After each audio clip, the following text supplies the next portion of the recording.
मुल्क में आज से यूनिफाइड पेमेंट्स इंटरफेस यानी कि यूपीआई के इस्तेमाल करने वालों के लिए बड़ी खबर है। अगर आप भी फोन पे, पेटीएम या जीपे जैसे ऐप्स को इस्तेमाल करते हैं तो ये खबर आप ही के लिए है। National payment corporation of India ने यूपीआई लेन देन के कवानीन में कुछ अहम तब्दीलियां की हैं। ये कवायद आज यानी कि 15 सितंबर 2025 से नाफिज हो गए हैं। अब इंश्योरेंस, कैपिटल मार्केट, लोन और सफर जैसे जुमरों में एक दिन में 1 लाख रुपयों तक की अदायगी की जा सकती है।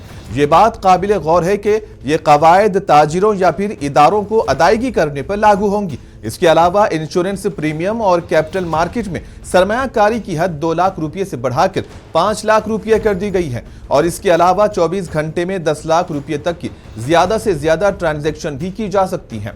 ट्रैवल एंड टूरिज्म में अब एक वक्त में 5 लाख रुपये तक की अदायगी की जा सकती है। पहले तो यह हद 1 लाख रुपये थी। अब इसी तरह गवर्नमेंट ई मार्केट प्लेस पर टैक्सेस और ईएमडी की अदायगी अब फी लेन देन 5 लाख रुपये और यौमिया 10 लाख रुपये तक की जा सकती है।